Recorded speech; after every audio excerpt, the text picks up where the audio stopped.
Hello everyone. हम लोग पिछले क्लास में पढ़े डेफिनेट इंटीग्रेशन के बारे में 7.9 का मैंने कुछ क्वेश्चन बताया था और अधिकांश क्वेश्चंस बहुत ही आसान है और आप खुद से भी बना सकते हैं और जो सवाल आपसे नहीं बनता है आप मेरे से पूछ भी सकते हैं। आज के क्लास में हम लोग 7.10 डिस्कस करेंगे, ठीक है। 7.10 और 7.9 में कोई खास डिफरेंस नहीं है।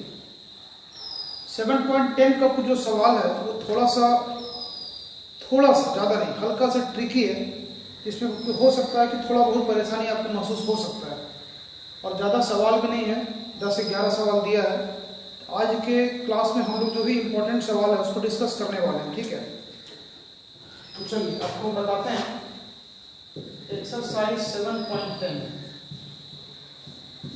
ये काफ़ी आसान चैप्टर है, आप ध्यान से समझिए, बिल्कुल समझ में पाया। जो सबसे पहला क्वेश्चन है इसका 7.10 का जो सबसे पहला सवाल है, ये integration of x by x square plus 1 into dx। इसका लिमिट है 0 से 1, ठीक है। तो इसको आप बना सकते हैं, बिल्कुल आसान सवाल है, ऑब्जेक्टिव क्वेश्चन है, ठीक है। आप इसमें एक चीज समझिएगा, ठीक है, कि एक तो तरीका है, एक तरीका आपको बताते हैं। एक तरीका कि पहले हम इस इंटीग्रेशन को बना लेंगे, ठीक है। इस इंटीग्रेशन को हम सॉल्व कर लेंगे और लिमिट का वैल्यू बाद में पुट करेंगे। तो पहले हम इंटीग्रेशन को सॉल्व कर लेते हैं। x by x square plus 1 into dx। तो पहले आप इसको सॉल्व कर लेंगे। कैसे सॉल्व कीजिएगा? तो चूंकि पहले का प्रैक्टिस आता है तो आपको पता चल जाएगा कि नीचे वाले को हमको z मानना है। तो नीचे वाले को z मान लेंगे। लेट z बराबर एक्स स्क्वायर प्लस 1, ये ठीक है। अब आप इसको डिफरेंशिएट कर दीजिए, यानी कि dz बाई dx बराबर कितना, 2x। इस 2 को जो है ना, इस 2 को इधर लाइए नीचे और dx को उधर, मतलब क्रॉस मल्टीप्लाई। तो हम लिख सकते हैं dz बाई 2 बराबर x इंटू dx। ये बात क्लियर है? तो x इंटू dx जो ये टर्म है ये पहले से यहाँ दिया हुआ है। तो आपका जो इंटीग्रेशन है इसको अगर हम i मान लें या i नहीं भी माने तो हम इस तरह से लिखते हैं x by x square plus 1 into dx। इसको जब हम सॉल्व करेंगे तो x इंटू dx के बदले में हम क्या लिखेंगे, dz बाई 2 और 1/2 कांस्टेंट है, कांस्टेंट बाहर चला जाएगा, ऊपर में हो गया dz और नीचे वाले को मैंने कितना माना है, z माना है। तो dz बाई z ये हो गया 1/2 इंटू लॉग मॉड z, ठीक है। तो ये आपका क्या होगा, इंटीग्रेशन हो गया। अब z का वैल्यू पुट कर देंगे। तो 1/2 लॉग एक्स स्क्वायर प्लस 1। इसमें मॉड लगाने की जरूरत नहीं है क्योंकि एक्स स्क्वायर भी पॉजिटिव है, 1 भी पॉजिटिव है। तो पॉजिटिव प्लस पॉजिटिव होगा, तो मॉड लगाने का कोई जरूरत नहीं है, ठीक है। ये हमारा इंटीग्रेशन निकल गया और ये जो हमारा लिमिट लगा हुआ है, अगर हम इस इंटीग्रेशन को i मान लें, अगर हम इस इंटीग्रेशन को i मान लें, अब आप i निकाल सकते हैं। तो देखिए इसमें लिमिट का वैल्यू पुट करना है। तो हाफ क्या है, हाफ कांस्टेंट है, कांस्टेंट को हम बाहर रखेंगे, ठीक है। और बाकी बचा अपना कितना, log एक्स स्क्वायर प्लस 1, ठीक है। इसमें लिमिट लगा देंगे। आप इस पर होल पर भी लिमिट लगा सकते हैं, हालांकि उससे कोई फायदा नहीं है, कांस्टेंट पर लिमिट लगाने से कोई फायदा नहीं है। तो आपका लिमिट कितना है, 0 से 1 है। तो आपको मैंने क्या बताया था पिछले क्लास में कि पहले हम लोग x के जगह पर अपर लिमिट का वैल्यू पुट करेंगे और फिर माइनस लोअर लिमिट का। चलिए, तो पहले x के जगह 1 आ जाएगा, हाफ इंटू लॉग x के जगह 1 रखिए, 1 का स्क्वायर 1 प्लस 1 2, फिर minus half into log x के जगह 0 पुट कीजिए, तो लॉग 1 हो जाएगा, 0 प्लस 1 लॉग 1। आपको मालूम है कि log 1 का वैल्यू 0 होता है, log 1 0 होता है, ये टर्म पूरा 0 हो गया, इसका आंसर आ गया हाफ इंटू लॉग 2। ये बात क्लियर है? तो एक सिंपल मेथड हो गया। अच्छा, इसमें एक खास बात क्या है जो कि जानना जरूरी है। जैसे मैंने क्या किया, मैंने इसमें इंटीग्रेट किया, इंटीग्रेट करने के बाद हम लोग लिमिट का वैल्यू पुट किए। इसमें एक और तरीका होता है, ठीक है? एक और तरीका क्या होता है समझिए। एक तो ये सिंपल तरीका है कि इसको आप इंटीग्रेट कर लीजिए, इंटीग्रेट करने के बाद जो आंसर आएगा उसमें फिर लिमिट का वैल्यू पुट करेंगे, पहले अपर लिमिट का फिर माइनस लोअर लिमिट। लेकिन ऐसा भी कर सकते हैं, ऐसा भी कर सकते हैं कि जैसे यहाँ पर x² + 1 को z माने, ठीक है? तो यानी सवाल x में दिया है और सवाल को हम बदल रहे हैं किस में, z के फॉर्म में। तो जब ऐसा करेंगे तो लिमिट को भी हम लोग चेंज करके बना सकते हैं, आपका आंसर सेम आएगा। देखिए मेरा कहने का क्या मतलब है, मेरा कहने का मतलब है कि जैसे अभी हम z मान के बनाए तो यहां तक ठीक है, हाफ इंटू dz/z, इसका इंटीग्रेशन कितना हुआ, log mod z। आप इस पर ध्यान दीजिएगा, यानी हम ये बताना चाह रहे हैं कि हम आंसर को x के फॉर्म में चेंज नहीं करेंगे, z में ही रहने देंगे और इसमें लिमिट का वैल्यू पुट करेंगे। लेकिन हम वो लिमिट नहीं लेंगे। ये जो लिमिट आप देख रहे हैं 0 से 1, ये लिमिट किसके लिए है, जब वेरिएबल x है।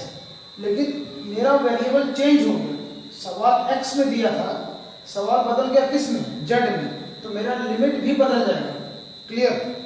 तो देखिए ये जो लिमिट आप देख रहे हैं, लोअर लिमिट 0 अपर लिमिट 1, ये लिमिट किसके लिए है, x के लिए।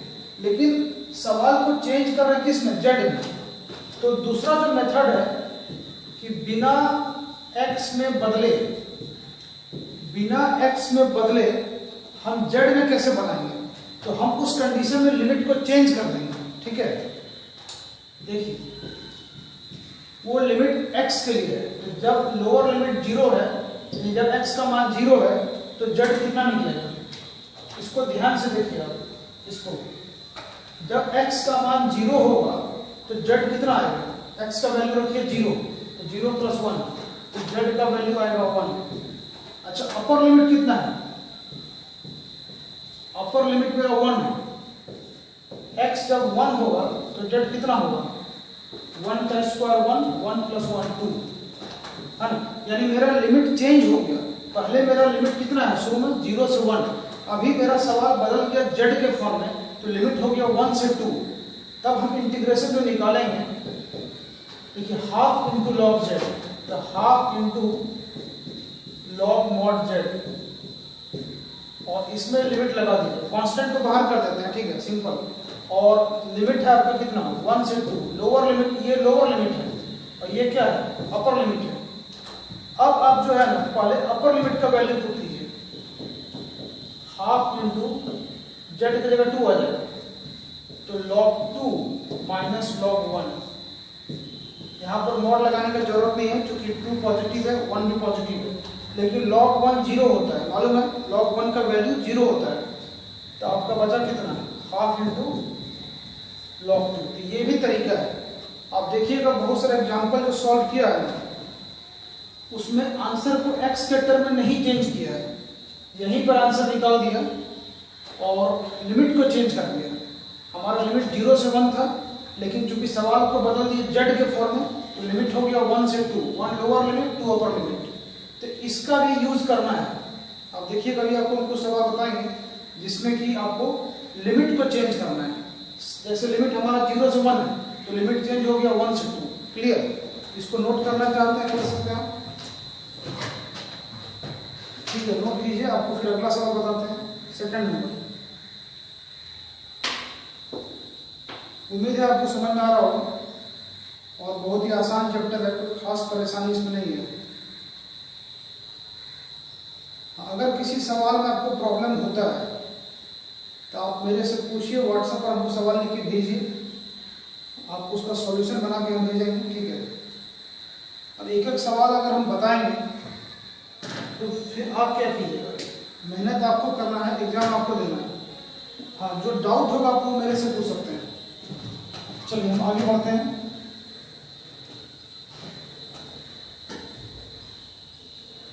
7.9 और 7.10 में कोई खास दम नहीं है, ठीक है।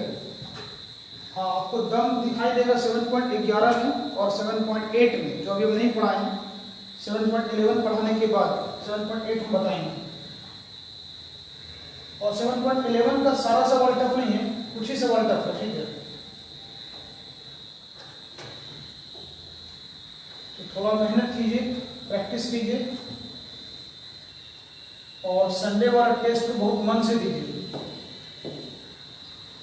जितना ज्यादा मन से, जितना ज्यादा तैयारी करके टेस्ट दीजिएगा, उतना आपका तैयारी बेहतर होगा, ठीक है। और इसका फायदा आपको एग्जाम में दिखाई देगा। चलिए हम आगे बढ़ते हैं। इसी का सेकंड नंबर सवाल देखिए आप, 2 नंबर। कुछ सवाल में कैलकुलेशन ज्यादा है, ठीक है, तो कैलकुलेशन को ध्यान से कीजिएगा। बहुत लोग का प्लस माइनस मल्टीप्लाई करने में गलती हो जाता है। sin 5 into cos to the power 5 into d5 और लिमिट है 0 से π/2। यहां पर हम लोग लिमिट को चेंज करके बनाएंगे, देखिए कैसे बनेगा। ये भी इजी क्वेश्चन है।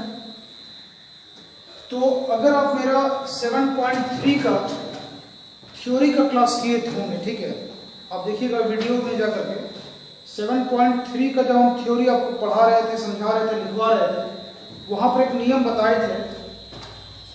अगर साइन कॉस दोनों दिया रहेगा, है ना, तो हम ये देखेंगे किसका पावर विषम संख्या है। अगर कॉस का पावर विषम संख्या है तो साइन को जड़ मानेंगे, ठीक है। ये नियम हम आपको बताए हैं।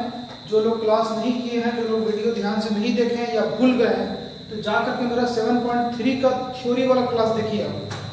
तो कॉस पर पावर अगर विषम संख्या रहेगा तो साइन को जड़ मानेंगे, ठीक है।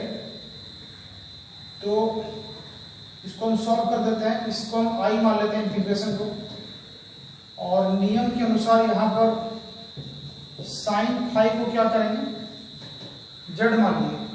इसको डिफरेंशिएट जब करेंगे तो क्या होगा, साइन का कॉस होता है, cos 5 इंटू d5 होगा। चलिए अब इसका लिमिट को ध्यान से देखिए। ये जो लिमिट आप देख रहे हैं 0 से π/2, ये लिमिट किसके लिए है, फाई के लिए। इस क्वेश्चन में, इस इंटीग्रेशन में वेरिएबल क्या है, फाई है, लेकिन वेरिएबल को चेंज करना है। वेरिएबल को चेंज करना कौन सा मेथड कहलाता है, सब्स्टिट्यूशन, प्रतिस्थापन। अगर किसी सवाल में आप वेरिएबल को चेंज कर रहे हैं, उस मेथड को क्या बोलते हैं, सब्स्टिट्यूशन बोला जाता है, प्रतिस्थापन। तो चूंकि वेरिएबल को चेंज कर रहे हैं तो लिमिट चेंज हो जाएगा, ठीक है। तो लिमिट कैसे चेंज होगा, देखिए आप, लोअर लिमिट कितना है 0, और ये लिमिट किसके लिए, फाई के लिए। तो जब फाई का मान 0 होगा तो जेड कितना होगा, फाई का मान, जेड बराबर साइन 5, तो फाई का मान रखिए 0, साइन 0 क्या होता है, 0। अच्छा, अपर लिमिट कितना है, अपर लिमिट को देखिए ध्यान से, π/2। अगर फाई का मान π/2 हो गया तो जेड बराबर कितना, साइन π/2, साइन 91 होता है। तो ये इंपॉर्टेंट चीज है। यहां पर हम क्या किए, यहां पर है ना, लिमिट को चेंज हो गया, change the limit, lower limit upper limit change हो गया। अच्छा, इसके बाद अब इस इंटीग्रेशन को हम थोड़ा अरेंज करेंगे। इसको सॉल्व करने के लिए थोड़ा अरेंजमेंट करना पड़ेगा। कैसे अरेंज करेंगे, देखिए ध्यान से। आई बराबर, अब इसको हम 5 में रहने देते हैं, 0 से π/2। थोड़ा अरेंज करेंगे, उसके बाद हम जेड में ले जाएंगे, ठीक है। तो देखिए कैसे होगा, रूट साइन 5, और इसको क्या लिख सकते हैं, इसको लिख सकते हैं cos पर power 4 5 into cos 5 into d5। इसको समझिएगा, ऐसा क्यों कर रहे हैं, कारण है इसका। हम साइन 5 को जेड माने तो हमको साइन के टर्म में ले जाना पड़ेगा, ठीक है। अगला स्टेप देखिए ध्यान से, अंडर रूट साइन 5 और cos पर पावर 4, cos पर पावर 4 मतलब कॉस स्क्वायर का स्क्वायर, यहां पर आपको अलग से बता देते हैं, कॉस स्क्वायर फाई का होल स्क्वायर, और कॉस स्क्वायर फाई मतलब 1 माइनस साइन स्क्वायर फाई का होल स्क्वायर। समझ में आ रहा है? तो हर चीज को यहाँ पर लिखना नहीं है, बहुत सारा चीज डायरेक्ट भी लिख सकते हैं, टाइम भी बचेगा। इसके बदले में क्या लिखेंगे, 1 माइनस साइन स्क्वायर फाई इसका whole square. 1 minus sine square क्या होता है, कॉस स्क्वायर, कॉस स्क्वायर का स्क्वायर पावर 4 हो जाएगा, और बाकी आपका बच गया कॉस फाई और डी फाई, और लिमिट 0 से π/2। ऐसा क्यों कर रहे हैं, ऐसा क्यों कर रहे हैं बताइए? ऐसा इसलिए कर रहे हैं कि हमको इसको बदलना है जेड के फॉर्म में। अब ये जेड के फॉर्म में आ जाएगा। अब आप देखिए ध्यान से, अंडर रूट साइन फाई, तो साइन फाई को कितना मानेंगे, जेड, तो अंडर रूट क्या हो गया, जेड इंटू, अब यहां भी वैल्यू रखेंगे, साइन फाई क्या बन जाएगा, साइन फाई बन जाएगा जेड 1 माइनस जेड स्क्वायर का होल स्क्वायर, और इसको देखिए ध्यान से, cos phi into d phi, तो cos phi into d phi क्या बन गया, डी जेड, ये हो गया डी जेड, और यहां पर लिमिट बदल जाएगा, लिमिट 0 से π/2 नहीं रहेगा। जब 0 था तो जेड 0 आएगा, यहाँ 0 हो गया। जब फाई का मान π/2 है अपर लिमिट, तो जेड कितना निकला है 1, तो यहाँ 1 आएगा। इस बात पर ध्यान दीजिएगा, यहीं पर बहुत लोग गलती करता है, वेरिएबल तो चेंज कर देता है लेकिन लिमिट चेंज करना लोग भूल जाता है, तो यहाँ पर गलत हो जाएगा, ठीक है। अब इसको आप आसानी से बना सकते हैं, है ना, इसको खास सवाल नहीं रह गया, root z a minus d का होल स्क्वायर तोड़ दीजिए, 1 plus z to the power 4 minus 2 z square into d z, और लिमिट 0 से 1। अब इसमें आप रखिए, इससे मल्टीप्लाई करेंगे, है ना, इससे तीनों मल्टीप्लाई हो जाएगा, root z 4 plus half, 4 plus half कितना होता है 4.5, और 9/2, और 2 प्लस हाफ कितना होता है 2.5, मतलब 5/2। अब आप इसको इंटीग्रेट कर सकते हैं, कैलकुलेशन में हमको नहीं पढ़ना है, आप इसका वैल्यू निकाल लीजिएगा, आपको आ जाएगा, ठीक है। तो इसका आंसर, इसमें थोड़ा ध्यान से वैल्यू पुट कीजिएगा, नहीं तो आपका आंसर गलत आ जाएगा। तो इसका आंसर आपको हम देख के बता देते हैं, आपके पास ये बुक होगा, देख लीजिएगा, और अगर जरा भी मिस्टेक किए कैलकुलेशन में तब लेना का देना पड़ जाएगा, ठीक है। तो इसको सॉल्व करके 64/231 आएगा। हम सॉल्व नहीं कर रहे हैं, इतना सा काम आप खुद से भी कर सकते हैं, ठीक है। 64/231, खाली जोड़ घटाओ ध्यान से कीजिएगा। इसको इंटीग्रेट कर लेंगे, इंटीग्रेट करने आता है। इंटीग्रेट करने के बाद पहले अपर लिमिट का वैल्यू पुट करेंगे जेड की जगह, फिर -0 पुट करेंगे, ठीक है। तो उसको जब सॉल्व कीजिएगा तो 64/231 इसका आंसर आएगा। ये आप खुद से भी कर सकते हैं, ठीक है। तो ये इंपॉर्टेंट सवाल है, और इसमें आप एक इंपॉर्टेंट चीज सीखे कि अगर हम सब्स्टिट्यूशन मेथड का यूज कर रहे हैं, यानी वेरिएबल को जब चेंज कर रहे हैं तो लिमिट को भी चेंज करेंगे। अगर आप लिमिट को चेंज नहीं कीजिएगा ना तो भी बनेगा, लेकिन तब आपका आंसर को बदलना पड़ेगा एक्स के फाई के फॉर्म में, यहाँ पर फाई के फॉर्म में, और बाद में फिर 0 से π/2 लेंगे, वो भी कर सकते हैं, ठीक है। चलिए, उम्मीद है आपको समझ में आ गया होगा, कुछ खास बात इसमें नहीं है, ठीक है। तो आप बना सकते हैं, काफी आसान है।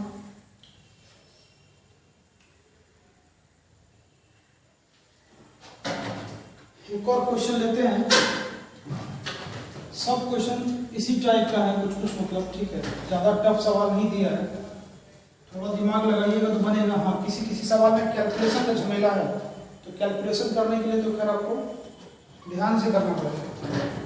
कैलकुलेशन में है कि सावधानी हटी दुर्घटना घटी, तो एकदम अलर्ट रह के बनाइए। मैथमेटिक्स एक अभ्यास का सब्जेक्ट है, ठीक है।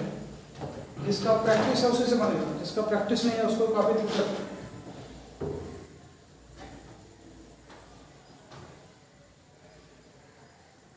अब प्रैक्टिस कीजिए, जो सवाल नहीं बनता है ना वो आप मेरे से पूछ सकते हैं। व्हाट्सएप ग्रुप हम बना दिए हैं, व्हाट्सएप पर आप सवाल भेजिए। बहुत लोग भेजता भी है, जो लोग सीरियस है वो लोग भेजता है, और जो लोग सीरियस नहीं है उसका तो हम कुछ नहीं कर सकते हैं। ठीक है, सबका अपना अपना करियर है, सबको किसी को ज़्यादा हम जगा नहीं सकते। ठीक है, आपको खुद से जगना पड़ेगा। आपका वो स्टेज नहीं रहा कि आपको कोई ज़्यादा पुश करके पढ़ाएगा, खुद आपको जगना पड़ेगा। अब देखिए तीसरा नंबर क्वेश्चन इसका आपको समझाते हैं। ठीक है, sine inverse 2x by 1 plus x square into d x, इसका लिमिट है 0 से 1। अब इस क्वेश्चन में अब ध्यान से देखिए, ये जो एक्सप्रेशन है ये किस चीज का फॉर्मूला है। आप इनवर्स चैप्टर पढ़े हैं, इनवर्स वाले चैप्टर में आपको ये मिला था, ये किस चीज का फॉर्मूला है। तो आपको याद होगा ये फॉर्मूला है 2 tan इनवर्स x का। तो हम डायरेक्ट इसको लिख सकते हैं इस तरह से 2 tan inverse x into d x, limit 0 से 1। ये बात क्लियर है। हम इस फॉर्मूला के बदले में, इसके बदले में डायरेक्ट इतना लिख सकते हैं 2 tan इनवर्स x का ये फॉर्मूला होता है। या नहीं तो x को tan थीटा मान के बनाइएगा तो भी बनेगा, लेकिन उसमें भी फिर इतना ही आ जाएगा, तो उतना झमेला में नहीं पड़ना है। इसके बदले में डायरेक्ट यूज करेंगे इसका। और इसको इंटीग्रेट कैसे करेंगे, यहां पर बाय पार्ट्स लगेगा। ठीक है, बाय पार्ट्स आप पढ़े थे आइलेट के हिसाब से इसमें 2 है और ये है, तो हम किसको u मानेंगे। आइलेट में i पहले आता है, i मतलब क्या, इनवर्स। तो हम tan इनवर्स x को जो है ना u मान लेंगे, और 2 को क्या मानेंगे, v मानेंगे। और अब इसको डायरेक्ट इंटीग्रेट कर दीजिए, एकदम आसान है। ठीक है, तो u इंटू v का नियम आपको याद होगा, जिसको नहीं याद है यहाँ पर हम लिख देते हैं u into v into d x.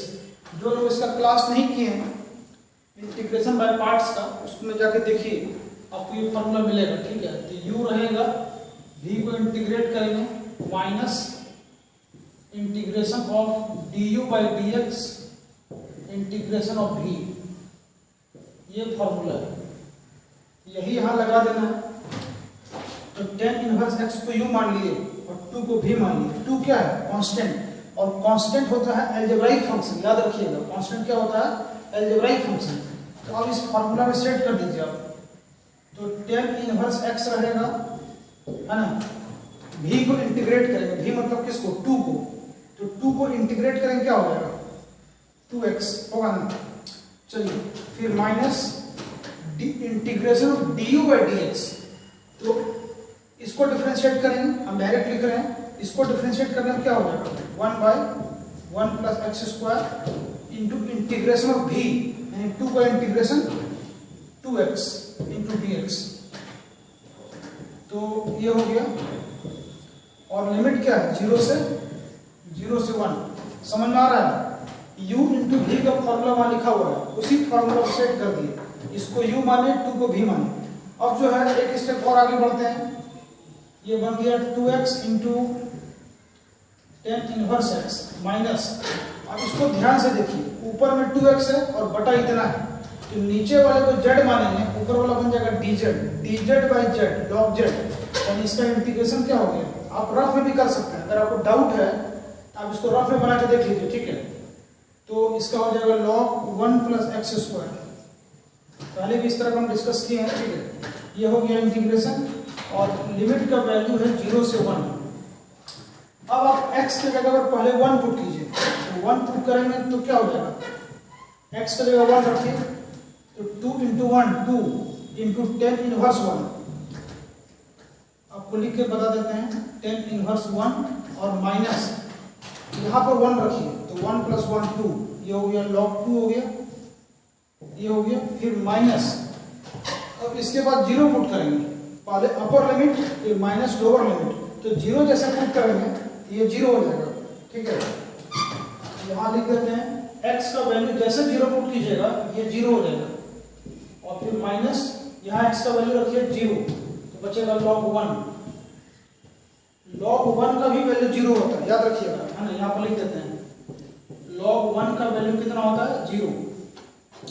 अब इसके बाद तो ये आपका पूरा 0 हो गया। तो अब देखिए यहाँ tan इनवर्स 1, इसका आंसर आएगा 2 इंटू tan इनवर्स 1 का मतलब कितना 45 डिग्री, मतलब रेडियन में π/4 और माइनस log 2, यहाँ 2 से ये 4 कट जाएगा तो हो जाएगा π/2 माइनस log 2। ये इसका आंसर हो जाएगा। क्लियर है? तो बिल्कुल आसान सवाल है।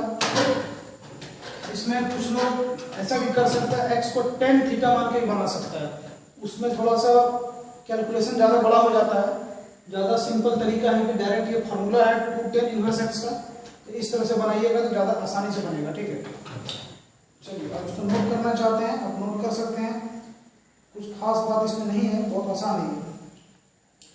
और कुछ सवाल आपको बता देते हैं। इसका एक 5वां नंबर सवाल देखिए, ठीक है, 4 नंबर का आपको हिंट दे देते हैं। ठीक है,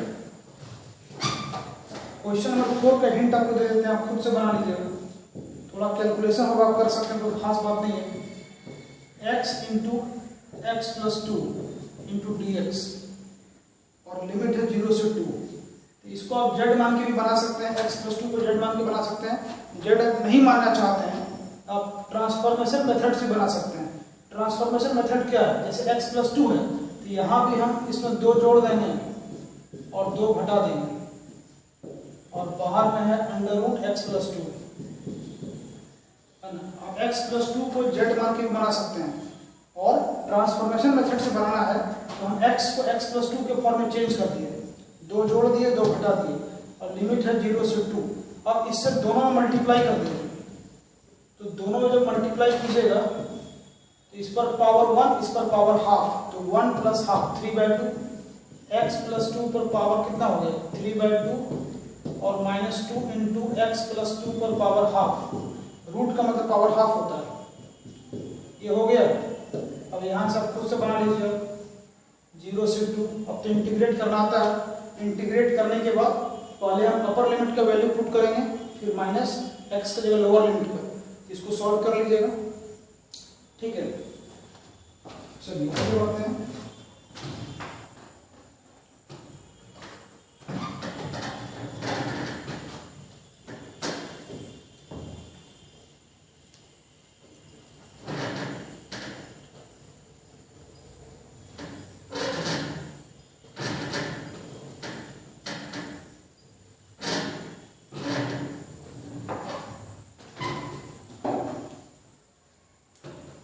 पांचवा नंबर का भी हिंट आपको दे देते हैं। ठीक है, 5 नंबर भी बहुत आसान सवाल है, इसको भी आप खुद से बना सकते हैं।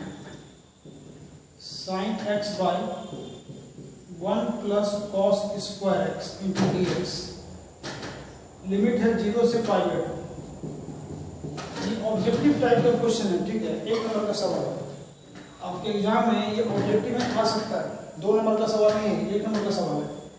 सिंपल सवाल है। देखिए आप देखने से लग रहा है कि अगर हम cos x को z मान लें, इसको डिफरेंशिएट करेंगे तो cos को डिफरेंशिएट करने में क्या होता है माइनस साइन, तो माइनस साइन होता है। इस माइनस को इधर लगा दीजिए या दोनों तरफ माइनस से मल्टीप्लाई कीजिए, ये आपका प्लस हो जाएगा। अच्छा, अब आप लिमिट को चेंज भी कर सकते हैं या नहीं भी कर सकते हैं, दोनों तरीका है। तो लिमिट को हम चेंज कर देते हैं। जब x का वैल्यू 0 है तो z कितना होगा, cos 0 क्या होता है 1। अच्छा, जब x का वैल्यू π/2 है तो z इक्वल टू cos π/2 यानी 0 हो गया, cos 90 0 होता है। इस इंटीग्रेशन को i मान लीजिए, i बराबर sin x into d x, मतलब माइनस dz, माइनस को बाहर कर दिए और नीचे क्या हो गया 1 प्लस cos x को हम z माने, इतना हो गया। और लिमिट 0 से π/2 है तो लिमिट आपका चेंज हो गया। जब 0 था x का वैल्यू तो z 1 है तो नीचे 1 आएगा। जब अपर लिमिट π/2 है तो z 0 हो गया। ठीक है, अब आप इसको इंटीग्रेट कर सकते हैं डायरेक्ट फार्मूला पर आगे। इसका फार्मूला क्या होता है, इसका डायरेक्ट फार्मूला है tan इनवर्स z, होता है ना। tan इनवर्स z को डिफरेंशिएट करने पर कितना होगा, तो उसको इंटीग्रेट करने उल्टा हो जाएगा और लिमिट है कितना 1 से 0। अब आप वैल्यू पुट कर दीजिए, पहले 0 पुट करेंगे, tan इनवर्स 0 0 हो गया, tan इनवर्स 1 π/4 हो गया, माइनस माइनस प्लस π/4 इसका आंसर हो गया। ये ऑब्जेक्टिव क्वेश्चन है, ठीक है, 1 नंबर का सवाल ये पूछा जाता है, आपको समझ में आ रहा होगा। तो आज आपका 7.10 जो है ऑलमोस्ट कंप्लीट होने वाला है। अगले क्लास में हम लोग 7.11 पढ़ेंगे, ठीक है, जिसमें कि प्रॉपर्टीज है और प्रॉपर्टीज का प्रूफ है। तो वो बहुत ही इंपॉर्टेंट है, जिसका क्लास छूटेगा या जो लोग उसको ठीक से नहीं देखिएगा उसको भारी नुकसान होगा। 7.11 से मान के चलिए एटलीस्ट कम से कम 6 से 10 नंबर का क्वेश्चन पूछ सकता है, कम से कम 6, अधिक से अधिक 10 नंबर का, ठीक है, इतना इंपॉर्टेंट है। तो 7.11 को मान के चलिए अब काफी ज्यादा इंपॉर्टेंट, तो उसका क्लास आपको देखना है, समझना है, प्रैक्टिस करना है, नहीं तो फिर आपको परेशानी पड़ेगा। चलिए बहुत सारा सवाल आसान है, खुद से बना लीजिएगा। एक और क्वेश्चन आपको बताते हैं, 8वां नंबर। 8वां क्या भाई, 1/x माइनस 1/2x स्क्वायर और into e⁻²x into dx, limit है 1 से 2, ठीक है। इस क्वेश्चन को बनाने में हो सकता है कुछ लोगों को परेशानी महसूस होगा, अगर बनाए होंगे तो आपको पता होगा, ठीक है। और इसको बनाने का जो फॉर्मूला है, जो तरीका है, जो कॉन्सेप्ट आप समझिएगा। यहां पर हम लोग क्या करेंगे, e⁻²x है, ठीक है, तो हम लोग एक काम करते हैं, e⁻²x है तो z इक्वल टू मान लेते हैं 2x। अब क्यों मान रहे हैं, इसका कुछ कारण है, आपको बताइए।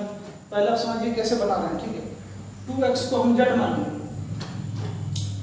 तो इसमें एक काम करते हैं, पहले x का वैल्यू निकाल लेते हैं। x का वैल्यू कितना आएगा बताइए आप, z/2 आएगा। चलिए हो गया। अच्छा, अब इसमें क्या क्या हमको जरूरत पड़ेगा, देखिए ध्यान से। यहां पर 1/x है, तो 1/x कितना हो जाएगा, x बराबर कितना z/2, तो x का उल्टा ये हो जाएगा 2/z, ये हो गया। अच्छा, यहां पर और क्या है, 1/2x स्क्वायर है, तो 1/2x स्क्वायर का भी वैल्यू निकाल लेते हैं z के फॉर्म में, ठीक है। तो 1/2 into x square, x square का मतलब क्या हो जाएगा, एक्स स्क्वायर का मतलब हो गया z²/4 होगा ना। x बराबर कितना है, z/2 है और यह एक्स स्क्वायर है, तो z²/4 हो गया। इस 2 से ये 4 कटेगा और ये 2 ऊपर चला जाएगा, यहां से हो गया 2/z²। तो दोनों का वैल्यू निकालिए z के फॉर्म में। अच्छा, उसके बाद क्या है, एक चीज और है, इसको डिफरेंशिएट कीजिए आप। तो z बराबर 2x, ठीक है, तो z बराबर 2x, इसको देखिए ध्यान से, यहां से निकालिए dz, तो dz बराबर क्या हो जाएगा, या dz/dx, dz/dx बराबर कितना 2। अच्छा, यहां पर सवाल में जैसे dx लिखा हुआ है, तो dx यहां से कितना निकलेगा, dx बराबर हो जाएगा dz/2। यानी कि सवाल को हम चेंज कर रहे हैं किसके फॉर्म में, z के फॉर्म में, और इस इंटीग्रेशन को हम i मान लेते हैं, ठीक है, i बराबर इतना। अब आप इस इंटीग्रेशन को पूरा चेंज कर दीजिए z के फॉर्म में, लेकिन एक चीज अभी छूटा हुआ है, इसका लिमिट को भी चेंज करना पड़ेगा।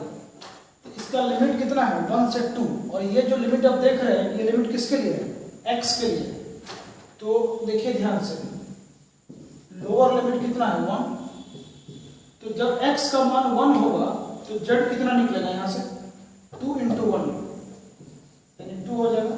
अच्छा, अगला अपर लिमिट कितना है, अपर लिमिट 2 है,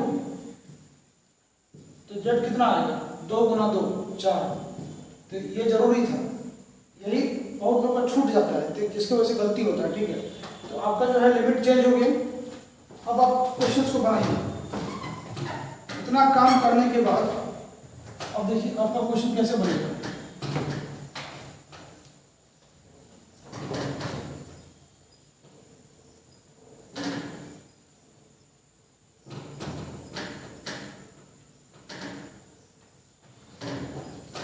चलिए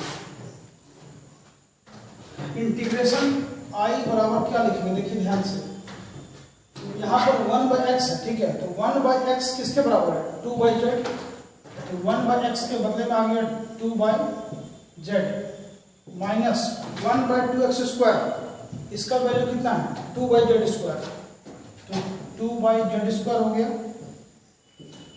और e पर पावर कितना 2x, तो 2x को z माने हैं, e पर पावर z, और dx का मान कितना है, देखिए dx और dz/2, तो dx का वैल्यू हो गया dz/2, और लिमिट 1 से 2 था तो बदल गया 2 से 4, और लिमिट हो गया 2 से 4।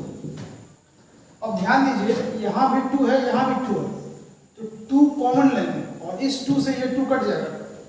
अगला स्टेप लिखते हैं इस तरह से 1/z माइनस 1/z² e पर पावर z इंटू dz, और लिमिट 2 से 4। ये बात क्लियर है। अब देखिए आप एक फॉर्मूला पढ़े हैं, एक फॉर्मूला आपको पढ़ाए थे, कुछ लोग क्लास नहीं किए होंगे, देख लीजिए। बाय पार्ट्स का तीसरा लेक्चर, इंटीग्रेशन बाय पार्ट्स का जो तीसरा लेक्चर है, आपको एक फॉर्मूला बताए थे उसमें e पर power z into fz plus f' into dz बराबर e पर पावर z इंटू e पर पावर z इंटू fz। ये फॉर्मूला बताया, जो लोग नहीं देखे हैं जाके देखिए। इंटीग्रेशन बाय पार्ट्स का तीसरा लेक्चर, मतलब 7 कौन सा है ये 7.10 है ना, तो 7.6 था, 7.6 का तीसरा लेक्चर देखिए, उसमें ये फॉर्मूला प्रूव करके दिखाया है। तो वहां पर x के फॉर्म में था, यहाँ हम z के फॉर्म में लिखेंगे, उससे कोई फर्क नहीं पड़ता है। तो इस फॉर्मूला के अनुसार ये वाला बन गया fz, या इसको fz मान लिया, और इसका डिफरेंशिएशन होता है -1 बटा इतना, तो ये हो गया f'(z). तो इस फॉर्मूला के अकॉर्डिंग इसका आपका हो जाएगा कितना e पर पावर z इंटू इतना, यानी कि e पर पावर z इंटू 1/z, और इसमें लिमिट लगा हुआ है 2 से 4, तो हम इसको ऐसे भी लिख सकते हैं e पर पावर z/z, और लिमिट है 2 से 4। तो पहले हम z के लिए क्या रखेंगे, अपर लिमिट e पर पावर 4/4 माइनस e²/2 हो गया आंसर। आप इसे कॉमन भी ले सकते हैं, तो कॉमन कितना आएगा e²/2 कॉमन आएगा, यहाँ बचेगा e²/2 माइनस 1, यहाँ पे भी छोड़ सकते हैं, एलसीएम में ले सकते हैं, जो करना है कीजिए, ठीक है। इसका आंसर आपका ये होगा। चलिए, ये इंपॉर्टेंट सवाल था, ठीक है, इसको ध्यान रखिएगा, ये इस चैप्टर का एक इंपॉर्टेंट सवाल है। इंपॉर्टेंट का मतलब है कि एग्जाम में पूछ सकता है, इसलिए इंपॉर्टेंट इसको बोल रहे हैं। एक और क्वेश्चन आपको बताते हैं 9 नंबर, जिसमें कि कुछ लोगों को दिक्कत हो सकता है, ठीक है, इसको नोट कर लीजिए फटाफट, वीडियो को पॉज कीजिए और इसको नोट कर लीजिए। चलिए, एक और क्वेश्चन आपको बता रहे हैं।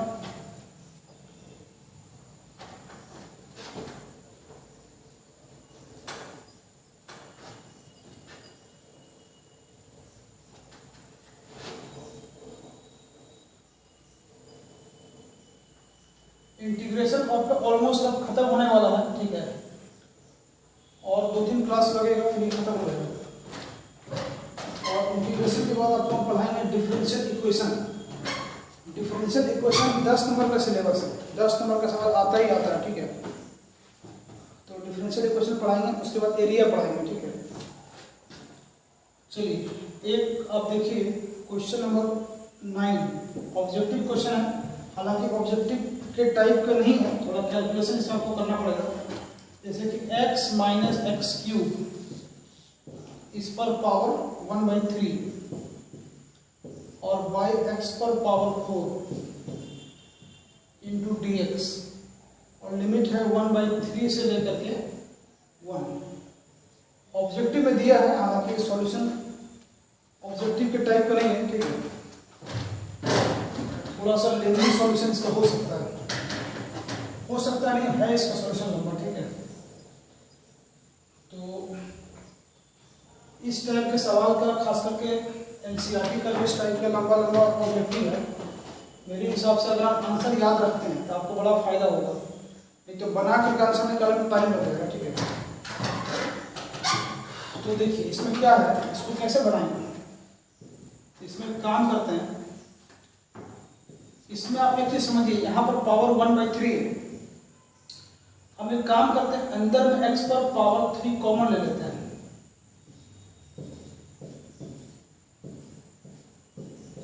और पूरे वो पावर लगा हुआ है 1/3। अंदर में कितना कॉमन लिए, x3। अगर हम इस दोनों में x3 कॉमन लेंगे तो अंदर में इतना हो जाएगा। ये बात मालूम है आपको? अच्छा, अब इसके बाद नीचे में x पावर 4 है और नीचे 1/3 और 1। अब इसमें क्या है, अब इसमें ध्यान दीजिए कि ये जो पावर 1/3 है, ये पावर 1/3 इस पर भी काम करेगा और इस पूरे पर काम करेगा। तो उसके हिसाब से हम चलते हैं, x पर पावर 3 और उस पर पावर 1/3, पावर के ऊपर पावर मल्टीप्लाई हो जाएगा, तो 3 कट जाएगा, तो हो जाएगा x। और यहाँ देखिए इससे ये कटेगा, 1/x² हो जाएगा, -1 होल टू द पावर कितना, 1/3। ये पावर इस पर भी लग गया, ये पावर इस पर भी लग गया, तो ये पावर जब इस पर लगेगा तो 3 कट जाएगा, और नीचे x पर पावर 4 और लोअर लिमिट 1/3, अपर लिमिट 1। यहाँ तक ठीक है। इस x से ये कटेगा, तो कटने के बाद देखिए क्या हो जाएगा, ऊपर में हो गया 1/x² -1 whole to the power 1/3, और नीचे कितना x3, लोअर लिमिट कितना 1/3, अपर लिमिट 1। यहां तक ठीक है। चलिए अब इसके बाद ध्यान दीजिए, इसके बाद आपको सोचना है कि जेड हम किसको मानेंगे, ठीक है। तो ये सवाल जो है अच्छा सवाल है, लेकिन एनसीईआरटी में खासकर पुराने वाले बुक में इसका आंसर गलत दिया है, ठीक है। अभी हम लोग इसका सही आंसर निकालेंगे। पुराने वाले बुक में कुछ आंसर गलत दिया है। अब 1/x² -1 को जेड मान लीजिए। देखिए late z equal to 1/x² -1, इसको डिफरेंशिएट कीजिए, तो dz/dx। 1/x² का क्या मतलब है, x पर पावर -2, तो डिफरेंशिएट करने पर ये हो जाएगा -2/x³ होगा। अच्छा, यहाँ पर dx छूट रहा है, तो dx लिखना भी जरूरी है। अब इसमें आप इसको अरेंज कर लीजिए क्रॉस मल्टीप्लाई करके, तो माइनस को इधर लगा देते हैं, -dz/2 और यहाँ dx/x³ हो जाएगा। तो dx/x³ मेरे सवाल में यहाँ दिया हुआ है, ये बात क्लियर। अच्छा, क्वेश्चन को चेंज कर रहे हैं किसके फॉर्म में, जेड के फॉर्म में, तो मेरा लिमिट भी चेंज हुआ, तो लिमिट को चेंज करना नहीं भूलिएगा, ठीक है। तो लिमिट को चेंज कीजिए। लोअर लिमिट कितना है, लोअर लिमिट है 1/3, तो जब x का वैल्यू 1/3 होगा तो z कितना होगा, x का वैल्यू 1/3 यहाँ पुट कीजिए, 1/3 का स्क्वायर 1/9 और वो पलट जाएगा, है ना। तो 1/9 -1 यानी 9 - 1 8 हो गया। अच्छा, उसके बाद अगला अपर लिमिट कितना है, 1 है। तो जब x का मान 1 होगा, x का वैल्यू यहाँ 1 रखिए, 1/1 1 - 1 0, ये हो गया, लिमिट चेंज हो गया। अच्छा, अब आपका इंटीग्रेशन को हम i मान लेते हैं। अब देखिए कि इसका सॉल्यूशन छोटा है कि बड़ा है, ऑब्जेक्टिव में दे दिया है, ठीक है। अब जो है i बराबर हम क्या लिखेंगे, यहां से देखिए, यहां से पता चलेगा। 1/x² -1 को हम कितना माने, z माने हैं, ठीक है। अच्छा, तो ये बन गया z जेड पर पावर कितना 1/3। अच्छा dx बटा एक्स क्यूब, तो dx बटा एक्स क्यूब किसके बराबर है -dz/2। तो इसमें -½ को बाहर कर देते हैं, कांस्टेंट को बाहर कर देंगे, यहाँ हो गया dz। और लिमिट क्या हो जाएगा, लिमिट हो जाएगा 8 से 0। नीचे था 1/3 है 1/3, तो जब 1/3 था x का वैल्यू तो z कितना निकला 8 निकला, तो नीचे 8 आएगा। और जब अपर लिमिट 1 था तो z 0 हो गया। यहाँ तक ठीक है। अब आप एक काम कीजिए, इसको इंटीग्रेट कर दें। अब यहाँ से सवाल बनाना आसान हो गया, -½ और z पर पावर 1/3, z पर पावर 1/3 का इंटीग्रेशन क्या होगा 1/3 + 1 4/3, और नीचे भी 4/3, 3 ऊपर चला गया। और इसमें लिमिट लगा हुआ है, लिमिट कितना है 8 और यहाँ 0, ये ठीक है। कांस्टेंट को बाहर कर दीजिएगा, कांस्टेंट को लेके चलने में कोई फायदा नहीं है, कांस्टेंट बाहर निकल जाएगा 3/4, यानी कि -3 कितना 4 × 2 8। अच्छा अब ध्यान दीजिए बचा कितना z पर पावर 4/3, इसमें लिमिट का वैल्यू पुट करेंगे, पहले अपर लिमिट फिर माइनस लोअर लिमिट। तो z की जगह 0 पुट कीजिए, तो 0 पर कुछ भी पावर देंगे 0 फिर -8 रखिए, तो 8 पर पावर 4/3। अब इसका वैल्यू कैसे निकलेगा, इसका वैल्यू निकाल देते हैं। तो माइनस माइनस प्लस, तो हो गया 3/8 और 8 पर पावर 4/3, -3/8 से मल्टीप्लाई करेंगे, माइनस माइनस प्लस हो गया, और 8 पर पावर 4/3 का मतलब क्या होता है